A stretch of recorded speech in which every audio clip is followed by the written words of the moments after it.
नमस्कार, आप देख रहे हैं खबरदार। मैं हूं श्वेता सिंह। सबसे पहले खबरों को खबरदार के लेंस से देख लेते हैं। आज हम किसानों के रोड व्यापी क्रोध का विश्लेषण करेंगे। सरकार तक अपनी आवाज, अपनी चिंता और अपनी मांगे पहुंचाने के लिए पंजाब और हरियाणा के हजारों किसान आज दिल्ली की तरफ बढ़े, लेकिन दिल्ली के दरवाजे उनके लिए बंद थे और दिल्ली के बॉर्डर्स पर किसानों का सख्ती से स्वागत किया गया। इसके बाद किसानों और जवानों के बीच दिन भर टकराव चलता रहा। ये टकराव अभी खत्म नहीं हुआ है। इसकी वजह क्या है, इसका असर क्या है और ये मुद्दा सुलझेगा कैसे, ये सब आपको बताएंगे। किसानों के रोड साइड गुस्से के बाद आपको बिहार विधानसभा ले चलेंगे और मुख्यमंत्री नीतीश कुमार का गुस्सा दिखाएंगे। बिहार विधानसभा में आज एक तरफ एंग्री नीतीश कुमार थे, दूसरी तरफ हमलावर तेजस्वी यादव थे और इसके बाद विधानसभा में एक तरह का जुबानी एक्शन सीन देखने को मिला। नीतीश कुमार तेजस्वी की एक बात सुनकर एकदम तमतमाए हुए थे। उनके गुस्से की वजह क्या थी, आपको थोड़ी देर में बताएंगे। इसके बाद वैक्सीन क्रांति की बात करेंगे। इस समय देश के 135 करोड़ लोगों और देश के प्रधानमंत्री नरेंद्र मोदी की नजर भारत में बन रही वैक्सीन पर है। कल पीएम मोदी की अहमदाबाद, पुणे और हैदराबाद की वैक्सीन यात्रा है। वो वैज्ञानिकों से मिलेंगे और 3 वैक्सीन के बारे में पूरी जानकारी लेंगे। इसके लिए जबरदस्त तैयारियां हो रही हैं। इस बीच एम्स में भारत के स्वदेशी कोवैक्सीन का तीसरे फेज का ट्रायल शुरू हो गया है। इसकी डिटेल भी हमारे पास है। ये आपके काम की खबर है। कोरोना काल में आज दूसरी बार जीडीपी ग्रोथ के आंकड़े आ गए हैं। वित्तीय वर्ष 2020-21 की दूसरी तिमाही में जीडीपी ग्रोथ -7.5% रही है। अर्थव्यवस्था के मानकों के अनुसार अगर किसी देश की जीडीपी लगातार 2 तिमाही नेगेटिव रहती है, यानी ग्रोथ की बजाय उसमें गिरावट आती है, तो इसे मंदी की स्थिति मान लिया जाता है। हालांकि पिछली तिमाही से प्रदर्शन कुछ बेहतर हुआ है और आपको उस अनुभवी पायलट के बारे में आज हम जानकारी देंगे जो अरब सागर में नेवी के MiG-29 के विमान के क्रैश के बाद गायब हो गए।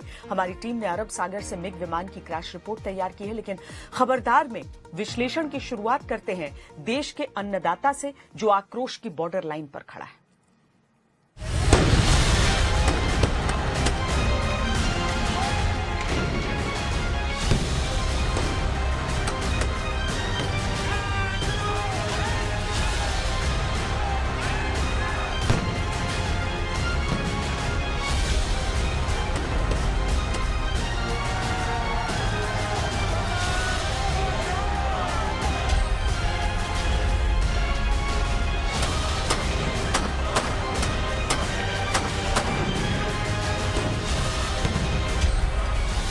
कहानी हम आपको बताएंगे।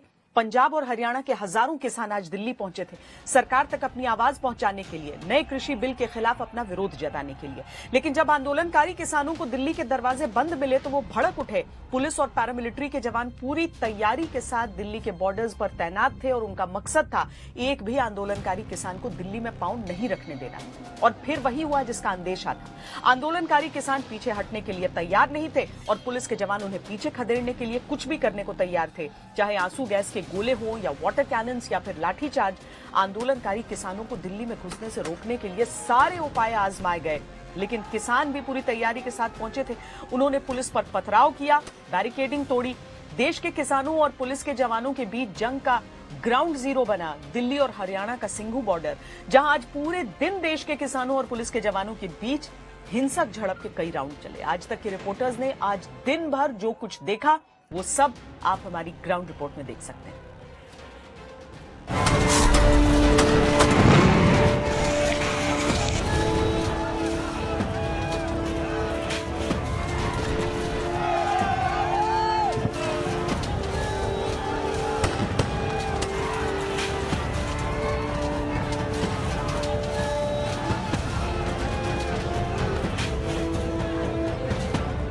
हरियाणा के सिंघू बॉर्डर पर हालात एकदम असली बॉर्डर जैसे लग रहे थे।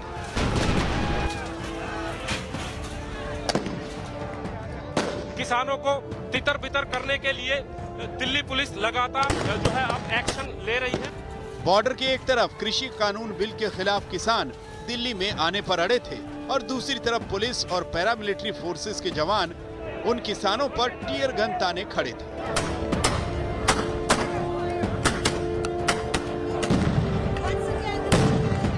न किसान पीछे हटने को तैयार, न पुलिस के जवान उन्हें आगे आने देने के लिए तैयार थे।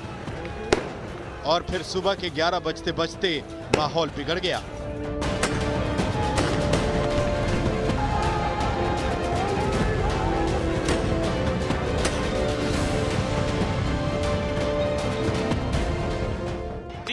फायरिंग शुरू हो गई है किसानों के ऊपर। ये जो है ये एक बड़ी चिंता थी जिस बात की, यहाँ पर वही हालात हो गए हैं। ये देखिए, किसानों को तितर बितर करने के लिए दिल्ली पुलिस लगातार जो है अब एक्शन ले रही है और यहाँ पर ये टीयर गैस छोड़े गए हैं। और हैरानी की बात यह कि टीयर गैस छोड़ने के बावजूद भी किसान पीछे नहीं हट रहे हैं। ये देखिए, लेकिन आखिर नौबत यहाँ तक कैसे पहुंची कि देश के किसान और पुलिस के जवान आमने सामने आकर खड़े हो गए।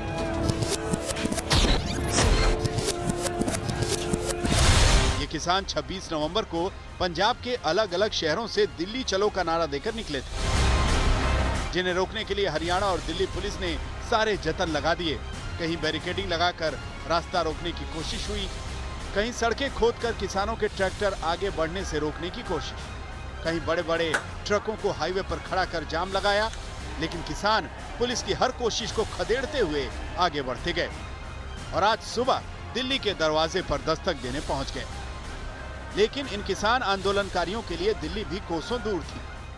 आप देख सकते हैं कि अनाउंसमेंट किया जा रहा है पुलिस के द्वारा, बार बार चेतावनी दी जा रही है। अगर आप बातचीत करने आ रहे हैं तो अपने हाथ ऊपर उठाएं, अन्यथा वहीं रुक जाए। अगर बाकी पीछे रुके रहे, आप 4 लोग आकर हमारे से बात कर सकते हैं। चेतावनी दी जा रही है, कुछ लोग अगर बात करना चाहते हैं तो बात करें, लेकिन 4 किसान आ रहे हैं आगे की तरफ बातचीत करने के लिए। हम किसी नुमाइंदों को नहीं मानते, सब किसान है इधर।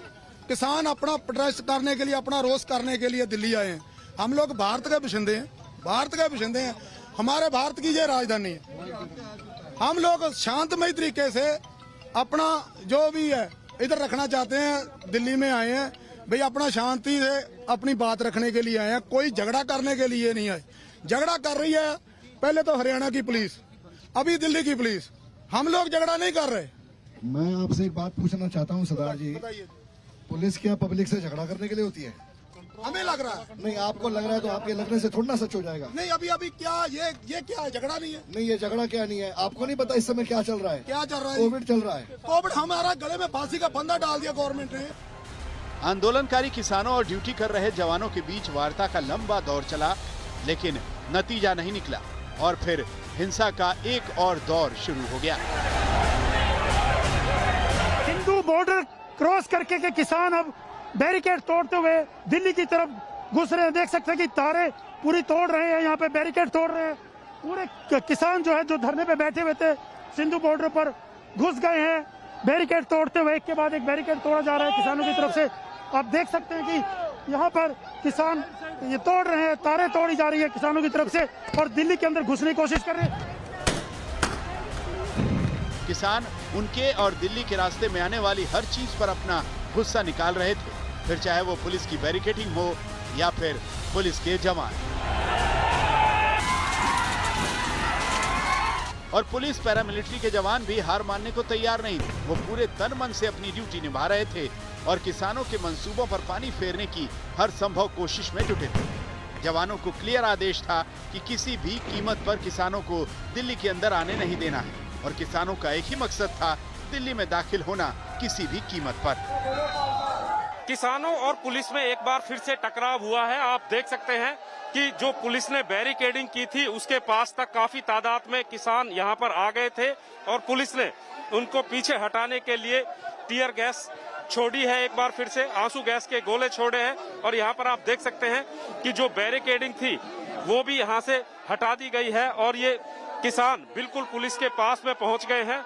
आप देख सकते हैं यहाँ पर जो है इनको समझाने बुझाने की कोशिश की जा रही है। Tear gas, water cannon, lathicharge, जवानों ने हर चीज का इस्तेमाल करके देख लिया। बार बार किसानों से बातचीत करके भी देख लिया, लेकिन किसान कह रहे थे कि उन्हें तो बस सरकार से बात करनी।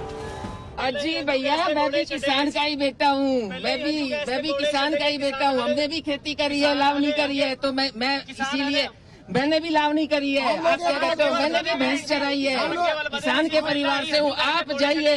किसान पीसफुली आ रहे हैं, कोई नुकसान नहीं कर रहे हैं।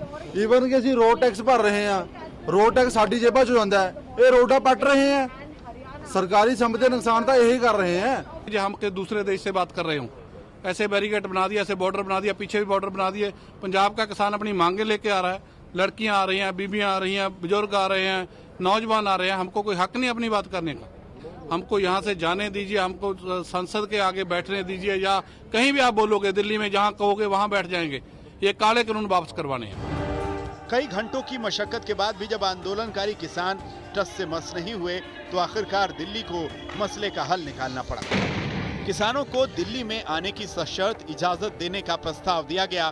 दिल्ली के बुराड़ी में संत निरंकारी मैदान में शांतिपूर्वक प्रदर्शन की इजाजत दी गई। किसान नेताओं से बातचीत के बाद दिल्ली पुलिस ने उनको पीसफुल प्रोटेस्ट होल्ड करने को परमिट कर दिया है और उसके लिए जो बुराड़ी में निरंकारी ग्राउंड है उसको निर्धारित किया गया है। सिंघू बॉर्डर के अलावा हरियाणा और दिल्ली के बाकी बॉर्डरों पर भी किसान और पुलिस के जवानों के बीच झड़पें होती रहीं, चाहे फरीदाबाद बॉर्डर हो या गुड़गांव बॉर्डर, यहाँ तक कि यूपी बॉर्डर पर भी किसान आंदोलन कर रहे हैं। उनकी सिर्फ एक ही डिमांड है, सरकार कृषि कानून पर उनकी बात सुने। देश के किसानों को 3 दिसंबर का अपॉइंटमेंट दिया है, लेकिन आंदोलनकारी किसान ये इंतजार करने के लिए तैयार नहीं। सिंघू बॉर्डर से सत्येंद्र चौहान और अशोक सिंघल के साथ आज तक ब्यूरो। इतने बवाल के बाद आखिरकार किसानों को दिल्ली में सशर्त एंट्री की इजाजत मिली। आंदोलनकारी किसान अब दिल्ली के बुराड़ी में निरंकारी सत्संग मैदान में इकट्ठा होकर शांतिपूर्ण प्रदर्शन कर सकते हैं। लेकिन सवाल यह है कि आखिर नए कृषि कानून पर किसानों को इतना ऐतराज क्यों है, और अगर ऐतराज है तो केंद्रीय कृषि मंत्री नरेंद्र तोमर आंदोलनकारी किसानों से मिलने से इतना हिचकिचा क्यों रहे हैं। तो पहले बात कर लेते हैं किसानों की 4 अहम मांगों की। किसानों की सबसे बड़ी मांग है कि केंद्र सरकार नए कृषि सुधार कानून को वापस ले। आंदोलनकारी किसानों का कहना है कि यह कानून किसानों के हित में नहीं है। उन्हें डर है कि इससे कृषि के निजीकरण को बढ़ावा मिलेगा, जमाखोरों और बड़े कॉरपोरेट घरानों को फायदा होगा। किसानों की दूसरी मांग न्यूनतम समर्थन मूल्य यानी एमएसपी से जुड़ी हुई है।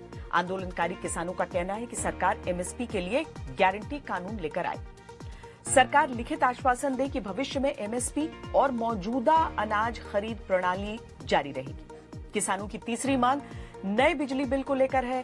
किसान यूनियनों का कहना है कि अगर ये बिल कानून बन जाता है तो बिजली के निजीकरण को बढ़ावा देगा। किसानों को डर है कि इससे उन्हें दी जाने वाली मुफ्त बिजली की सुविधा बंद हो जाएगी। किसानों की चौथी मांग खेतों में पराली जलाने पर सजा और जुर्माने के प्रावधान से जुड़ी है। इसमें पराली जलाने वाले किसानों को 5 साल की सजा और 1 करोड़ रुपए तक जुर्माना लगाया जा सकता है। किसानों की मांग है कि इस प्रावधान को खत्म किया जाए। आंदोलनकारी किसान यूनियनें ये भी मांग रही हैं कि पराली जलाने के आरोप में गिरफ्तार किए गए किसानों को तत्काल रिहा किया जाए। यानी आंदोलनकारी किसानों का ये विरोध सिर्फ नए कृषि कानून को लेकर ही नहीं है, बल्कि वो अन्य मांगों पर भी जोर दे रहे हैं। हालांकि ऐसा भी नहीं है कि केंद्र सरकार ने किसानों को मनाने के लिए कोई प्रयास नहीं किए। केंद्र की तरफ से किसान यूनियन के नेताओं की राज्य सरकार और केंद्र सरकार के प्रतिनिधियों से 2 बार सीधी बातचीत करवाई जा चुकी है। इसका हालांकि कोई नतीजा निकला नहीं और अब किसान यूनियनों को केंद्रीय कृषि मंत्री नरेंद्र सिंह तोमर ने 3 दिसंबर को मुलाकात और बातचीत का ऑफर दिया है। हालांकि केंद्र सरकार पहले ही साफ कर चुकी है कि नए कृषि कानून को वापस नहीं लिया जा सकता, लेकिन केंद्र सरकार की तरफ से संकेत मिले हैं कि वो किसान यूनियनों की मांगों पर विचार करने के लिए कमेटी बनाने को तैयार है। किसानों का ये प्रदर्शन कृषि कानूनों के खिलाफ था, लेकिन अब बात काफी आगे बढ़ चुकी है। इसमें अब राजनीति भी शुरू हो गई है।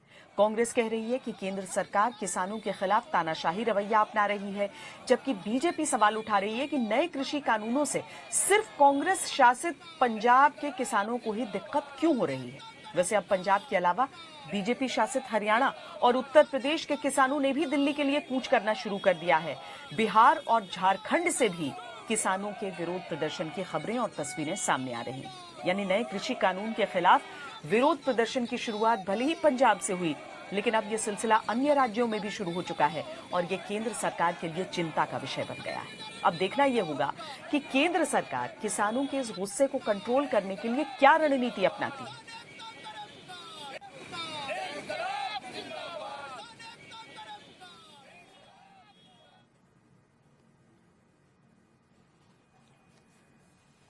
बिहार विधानसभा में आज एंग्री नीतीश कुमार के भी दर्शन हुए। नीतीश का गुस्सा फूटा नेता प्रतिपक्ष तेजस्वी यादव के ऊपर। पहले आप नीतीश कुमार के हाई वोल्टेज बयान को सुनिए, फिर पूरा मामला बताते हैं। गंभीर मसला है। मुख्यमंत्री पे हत्या का मुकदमा चला, मुख्यमंत्री को जुर्माना देना पड़ा। क्या हमने गलत बोला है? ये तो फैक्ट है। विषय आ चुका है। महोदय एक बार बात तो बैठ जाइए, आप बैठ जाइए, नेता प्रतिपक्ष ही बोल रहा है, बैठ जाइए, नेता प्रतिपक्ष बैठ जाइए। ऐसी बात है तो आप जांच करवाइए और इसके खिलाफ कार्रवाई होगी। ये झूठ बोल रहा है, मैंने छोड़ दिया था, मेरे भाई समान दोस्त का बेटा है, इसलिए हम सुनते रहते हैं, हम नहीं कुछ बोलते हैं। और इसके पिता को किसने बनवाया था लोकदल में विधायक दल का नेता, ये पता है? इसको डिप्टी चीफ मिनिस्टर किसने बनाया था? और जब इस पर आरोप आया हमने कहा एक्सप्लेन करो, जब एक्सप्लेन नहीं किया तब हमने छोड़ दिया। और ये अगर है तो क्यों नहीं कोर्ट का फैसला है, हमने तो नहीं कहा था। ये सारे लोग एक एक बात को जानते हैं, कौन नहीं जानता है? अगर किसी बात को जानने के आधार पर सुनिए बैठ जाइए। अगर इसी तरह से हाल चला ना, हम बर्दाश्त करते रहते, हम कुछ नहीं बोलते, क्यों नहीं एक्सप्लेन किया? आप इतना तो समझ ही गए होंगे कि नीतीश कुमार निजी लांछन को लेकर तेजस्वी यादव पर इतना आक्रोशित हो गए, लेकिन इसे सिर्फ एक गुस्से भरा बयान नहीं समझना चाहिए। ये बिहार की राजनीति का वो ट्रेलर है जिसमें अब मामला निजी हो गया है। कैसे नीतीश इतने आग बबूला हुए, पूरा सीक्वेंस क्या है, आप हमारी इस रिपोर्ट से समझ सकते हैं। ये झूठ बोल रहा है, मैंने छोड़ दिया था, मेरे भाई समान दोस्त का बेटा है, इसलिए हम सुनते रहते हैं, हम नहीं कुछ बोलते हैं। बिहार के सीएम नीतीश के तेवर वाले बयान पहले भी सुने गए हैं, लेकिन इस तरह वो तमतमा कर बोल उठे, बात नेता प्रतिपक्ष तेजस्वी यादव के पिता लालू प्रसाद यादव तक पहुंच गई, तो समझ लीजिए कि मामला जरा संजीदा है। इसके पिता को किसने बनवाया था लोकदल में विधायक दल का नेता, ये पता है? इसको डिप्टी चीफ मिनिस्टर किसने बनाया था? बिहार विधानसभा में ये जो सीन बना, इसे बिहार की राजनीति में आई खटास का बैरोमीटर कह सकते हैं। चुनाव प्रचार में जो कीचड़ उछले, अब नीतीश सरकार बनने के बावजूद तेजस्वी की दलील है कि जनादेश की चोरी हुई है। और इन सब के बीच जब राज्यपाल के अभिभाषण पर धन्यवाद प्रस्ताव पर चर्चा में तेजस्वी की बारी आई, तो उन्होंने एक सांस में नीतीश पर निजी आरोपों की बौछार कर दी, जिसमें बंद हो चुका एक मर्डर केस का मामला भी है। मर्डर का मुकदमा चला 2008-9 में, कैसे उस फैसले को टाला गया ये सब लोग जानते हैं, और 2020-19 में कैसे उस केस को खत्म किया गया, रफा दफा किया गया बिना किसी इंक्वायरी के, जांच के, ये सब लोग जानते हैं। आपने कभी सुना कि किसी प्रदेश का मुख्यमंत्री 25,000 जुर्माना दे रहा है? जुर्माना क्यों दिया गया? चोरी की गई। जेएनयू के एक छात्र का कंटेंट चोरी किया गया, उसमें नीतीश कुमार जी को सजा हुई कोर्ट से, और 25,000 मुख्यमंत्री जी ने जुर्माना दिए। इसके बाद जब मौका संसदीय कार्य मंत्री विजय चौधरी के बोलने का आया, तो उन्होंने नीतीश पर तेजस्वी के सभी निजी आरोपों पर सफाई पेश की। अध्यक्ष महोदय, ये घटना 1991 की है। एक मर्डर केस होता है, मर्डर केस में पुलिस फाइनल रिपोर्ट दाखिल करती है, कोर्ट उस फाइनल रिपोर्ट को एक्सेप्ट कर लेता है। और विजय चौधरी के अनुरोध पर जब तेजस्वी के आरोपों वाले हिस्से को सदन की कार्रवाई से निकालने का भरोसा मिला, तो तेजस्वी दोबारा खड़े हो गए और अपने आरोपों को दोहराने लगे। तभी नीतीश का गुस्सा फूट पड़ा। ये झूठ बोल रहा है, मैंने छोड़ दिया था। नीतीश के गुस्से के बाद पूरे सदन में ऐसा हंगामा हुआ कि सदन की कार्रवाई को कुछ देर के लिए स्थगित करना पड़ा। हालांकि बाद में जब सदन का काम दोबारा शुरू हुआ, तो नीतीश ने शांत होकर अपनी सारी बातें रखी। कोई विपक्ष में है तो उसका तो है ही अधिकार, वो कुछ बोलता रहे, मुझे उस पर कोई एतराज नहीं है, लेकिन ऐसी बातें नहीं बोलनी चाहिए जो नियमों के विरुद्ध है, मर्यादाओं का उल्लंघन करता है। तेजस्वी नीतीश सरकार को जनमत मिलने से मानने को तैयार नहीं, लेकिन नीतीश ने इसका भी जवाब दिया। जनता ने जनादेश महागठबंधन को दिया, और ये सरकार की फितरत है कि चोर दरवाजे से, पिछले बार भी है और इस बार भी चोर दरवाजे से है। अरे एक वोट से भी कोई जीतता है तो जीत होती है। अगर किसी को लगेगा कि भाई ये गलत है तो वो जा सकता है कोर्ट, और कोर्ट में बाजाबता सुनवाई होती है, निर्णय होता है। नीतीश का दावा है कि केंद्र के सहयोग से राज्य सरकार ऐसा प्रयास करेगी कि बिहार और तरक्की करे, लेकिन तेजस्वी नीतीश को निजी मामलों में ही उलझाए रखने के मूड में है। मेरे परिवार की बहनों को आप राजनीति में परामर्श में आप घसीट के लेकर के आए, कहने के लिए तो लोग ये भी कह सकते हैं कि भाई आप एक संतान के बाद आपने डर के कारण बेटी ना पैदा हो जाए इसलिए आपने जो है दूसरा संतान पैदा नहीं किया। नीतीश पहले ही इस बार जेडीयू के कम नंबरों की वजह से कमजोर माने जा रहे हैं और अब उन्हें तेजस्वी के निजी हमलों का तूफान झेलने की जरूरत आन पड़ी है। रोहित सिंह, पटना, आज तक। पूरी दुनिया को अगर किसी एक चीज का अभी सबसे ज्यादा इंतजार है तो वो है कोरोना वैक्सीन। वैक्सीन को लेकर नए नए दावे किए जा रहे हैं। ऐसे में सवाल यही है कि आम आदमी को ये कब तक उपलब्ध हो जाएगा। दुनिया में 130 से ज्यादा वैक्सीन पर काम चल रहा है, लेकिन अभी तक दुनिया भर की सरकारें टीकाकरण की स्थिति में नहीं आई हैं। इस बीच प्रधानमंत्री नरेंद्र मोदी कल देश में कोरोना वैक्सीन की तैयारियों की समीक्षा करेंगे। पीएम मोदी कोरोना वैक्सीन बनाने वाले 3 बड़े केंद्र पुणे, हैदराबाद और अहमदाबाद जाएंगे। पीएम न सिर्फ वैज्ञानिकों से मिलेंगे बल्कि वैक्सीन बनाने की पूरी प्रक्रिया को भी समझेंगे।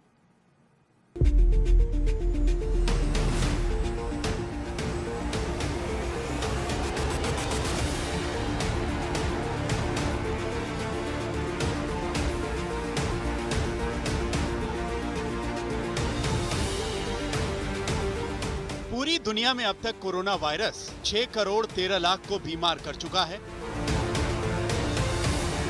14,37,000 लोग बेमौत मारे जा चुके हैं।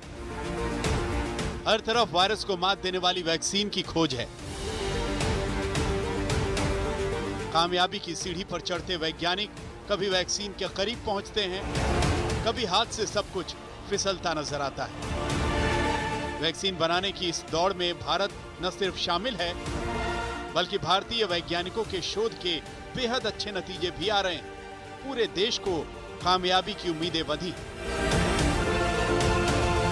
बेसब्री से हो रहे इस इंतजार के बीच पीएम मोदी ने वैज्ञानिकों से खुद मुलाकात करने का फैसला लिया है। पीएम 3 अलग अलग वैक्सीन सेंटर्स का दौरा करेंगे जहां अलग अलग वैक्सीन पर काम चल रहा है।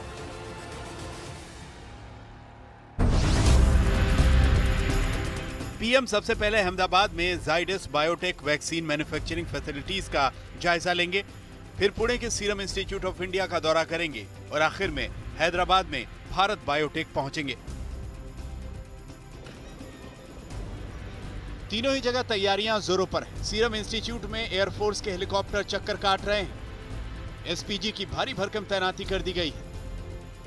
वैज्ञानिक प्रधानमंत्री के सामने प्रेजेंटेशन देने की तैयारी कर रहे हैं। इस दौरे में करीब 2 घंटे प्रधानमंत्री यहाँ पे रुकेंगे और प्रधानमंत्री जाइडस बायोटेक पार्क जो है उसका ब्यौरा करेंगे। यहाँ पे आप देख सकते हैं इस वक्त हम मौजूद है जाइडस बायोटेक पार्क, जहाँ पे जो कोविड की वैक्सीन है उसको डेवलप किया जा रहा है। जाइडस का ये वैक्सीन जो है वो ह्यूमन ट्रायल के दूसरे स्टेज पर है और यहाँ पे उसको बनाया जा रहा है, डेवलप किया जा रहा है, जिसका नाम दिया गया है जाइकोविड डी, जिसको अलग तरीके से बनाया जा रहा है। ये जो वैक्सीन है ये प्लाज्मिड डीएनए के आधार पे ये पूरा वैक्सीन बनाया जा रहा है। अहमदाबाद में भारत की स्वदेशी कोरोना वैक्सीन जाइकोव डी का ट्रायल चल रहा है। पुणे के सीरम इंस्टीट्यूट ऑफ इंडिया में ऑक्सफोर्ड की वैक्सीन कोविशील्ड का ट्रायल चल रहा है, जबकि हैदराबाद में भारत बायोटेक और आईसीएमआर मिलकर स्वदेशी कोवैक्सीन तैयार कर रहे हैं। पुणे के सीरम इंस्टीट्यूट ऑफ इंडिया में टेस्ट से गुजर रही ऑक्सफोर्ड और एस्ट्राजेनेका की वैक्सीन कोविशील्ड रेस में सबसे आगे है। फेज 3 के परीक्षण में वैक्सीन करीब 94% तक कामयाब रही, लेकिन वैज्ञानिकों के कान उस वक्त खड़े हो गए जब ट्रायल के स्टेज 3 में प्रारंभिक आंकड़ों में 2 अलग अलग तरह के प्रभाव दिखे। वैक्सीन डोजिंग के एक तरीके में ऑक्सफोर्ड एस्ट्राजेनेका वैक्सीन 90% असरदार पाई गई और दूसरे तरीके में 62% असरदार रही। यही वजह है कि कंपनी ने एक बार फिर से जांच का मन बनाया है। ये वैक्सीन फेज 3 ह्यूमन ट्रायल्स में है। ये ट्रायल्स चर्चा का विषय बने हुए हैं और इसीलिए देश के प्रधानमंत्री वैक्सीन के उत्पादन का जायजा लेने सीरम इंस्टीट्यूट ऑफ इंडिया में आने वाले हैं। तकरीबन 1 घंटा प्रधानमंत्री इस इंस्टीट्यूट में रहेंगे, यहाँ के सीनियर साइंटिस्ट से मिलेंगे, कंपनी के सीईओ, चेयरमैन, इनसे भी मुलाकात होगी। वहीं भारत बायोटेक की स्वदेशी वैक्सीन के तीसरे चरण का ह्यूमन ट्रायल शुरू हो गया है। Drug controller general of India से इसकी इजाजत मिल चुकी है। तीसरे चरण के परीक्षण में कोवैक्सीन की यह खुराक 18 साल या उससे ऊपर के करीब 28,500 लोगों को दी जाएगी। देश के सबसे भरोसेमंद अस्पतालों में से एक दिल्ली के एम्स में कोवैक्सीन का ट्रायल शुरू हो चुका है। एम्स के न्यूरोसाइंस सेंटर के चीफ डॉक्टर एम.वी. पद्म श्रीवास्तव और 3 वॉलेंटियर्स को भारत बायोटेक की कोवैक्सीन की पहली डोज दी गई है। एम्स के साथ साथ कोवैक्सीन का ट्रायल 10 राज्यों में 25 जगहों पर चलेगा। ये ट्रायल कई अस्पतालों में शुरू हो चुका है। इस वैक्सीन की 2 डोज होंगी। पहली डोज देने के 28 दिन बाद दूसरी डोज दी जाएगी। हमने यहाँ वैक्सीनेशन का काम कल से स्टार्ट कर दिया है। हमारे पास काफी वॉलंटियर्स इंक्वायरी के लिए आते हैं और इसमें से हमने कल 5 लोगों को ये वैक्सीनेट कर दिया है और अभी तक उनके यहाँ से कोई ऐसा कॉल नहीं आया है कि उनको कोई मुश्किल पड़ी हो, कोई तकलीफ हो, कोई हेल्थ इश्यू हो। कुल मिलाकर भारत के वैज्ञानिक भी इतिहास रचने की दौड़ में हैं। कोरोना को मात देने वाली वैक्सीन की खोज अभी जारी है। ट्रायल भले ही आखिरी दौर में है, लेकिन आगे का रास्ता आसान नहीं है। अब कल पीएम मोदी की वैक्सीन यात्रा पर सबका फोकस रहेगा। वैक्सीन बनाने वाले इंस्टीट्यूट्स में प्रधानमंत्री का जाना यह बताता है कि सरकार और पूरा सिस्टम वैक्सीन को लेकर कितना गंभीर है और इसके पीछे उम्मीदों की कितनी लंबी कतार है। अहमदाबाद से गोपी घांगर, दिल्ली से मिलन शर्मा के साथ पंकज खेलकर, पुणे, आज तक। और अब बात अरब सागर में हुए एक बड़े हादसे की। भारतीय नौसेना का फाइटर प्लेन मिग-29 के अरब सागर में दुर्घटनाग्रस्त हो गया। गुरुवार शाम हुए हादसे के समय फाइटर प्लेन में 2 पायलट सवार थे, जिनमें से एक को बचा लिया गया, लेकिन दूसरे पायलट की अब तक कोई जानकारी नहीं मिली है। नौसेना ने हादसे के बाद जांच का आदेश दिया है। समुद्र में लापता लेफ्टिनेंट कमांडर निशांत सिंह की तलाश जारी है।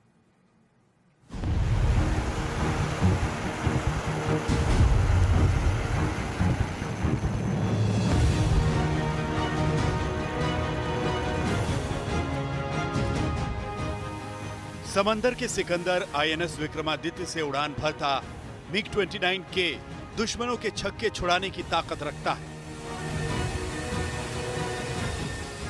मालाबार युद्धाभ्यास के दौरान इस विमान के पायलटों ने अमेरिकी फाइटर प्लेन F-18 के साथ जबरदस्त युद्ध कौशल का प्रदर्शन किया था।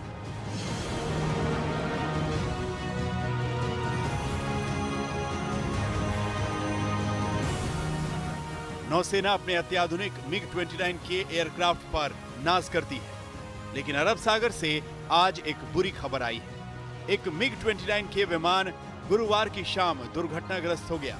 यह हादसा अरब सागर में हुआ।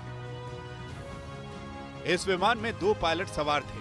दोनों पायलट रूटीन उड़ान पर थे, लेकिन कुछ ही देर बाद रेडार से प्लेन की लोकेशन गायब हो गई। अफरा तफरी के बीच तुरंत ही अंदाजा हो गया कि बड़ा हादसा हो गया है। समंदर में फाइटर प्लेन के गिरने से पहले एक ट्रेनी पायलट इजेक्ट करके खुद को बचाने में कामयाब हो गया, लेकिन नेवी के pilot lieutenant commander Nishant Singh लापता हो गए।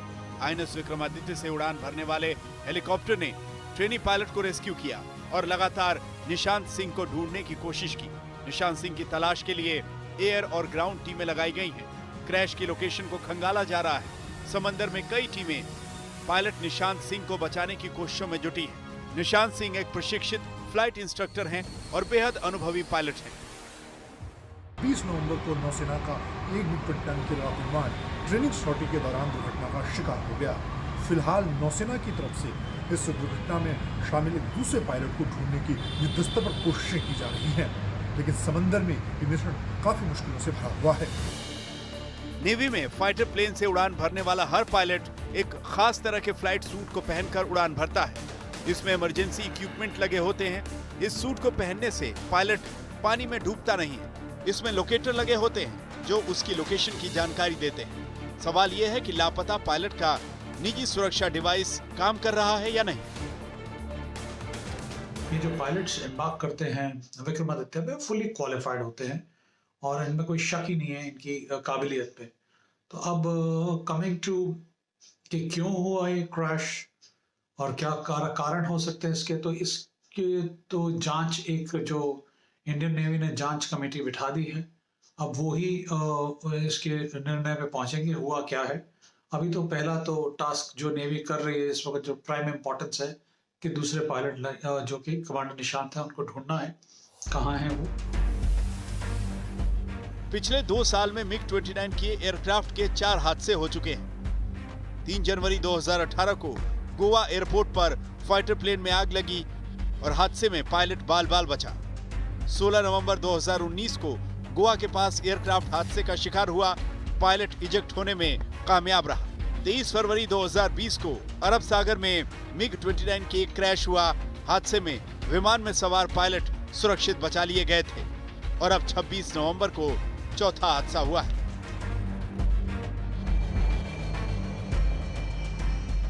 MiG-29 की फाइटर जेट रूस में बना हुआ लड़ाकू विमान है। इसकी लंबाई 17.32 मीटर है। ये फाइटर प्लेन 18,000 किलोग्राम वजन लेकर उड़ान भर सकता है। इस विमान को 2 साल पहले ही अपग्रेड किया गया है। अपग्रेडेड मिग में वर्टिकल टेक ऑफ की क्षमता भी है, लेकिन ये सारी खूबियां होने के बावजूद पिछले 2 साल में कई दुर्घटनाएं हो चुकी हैं। ये चिंता का विषय है। नेवी के लिए इन दुर्घटनाओं का तकनीकी विश्लेषण जरूरी है। शिवरूर के साथ मंजीत नेगी, दिल्ली, आज तक।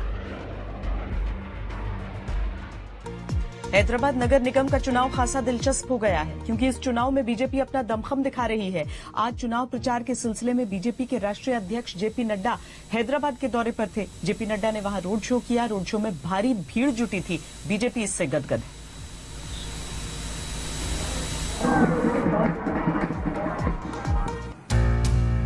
खबरदार में आज के लिए इतना ही। देश और दुनिया की बाकी खबरों के लिए आप देखते रहिए आज तक। नमस्कार, मैं हूं अंजना ओम कश्यप। हमें उम्मीद है ये वीडियो आपको पसंद आया होगा। लेटेस्ट खबरों के लिए यूं ही देखते रहिए आज तक और इस वीडियो के पसंद आने पर लाइक, शेयर एंड सब्सक्राइब करना ना भूलें।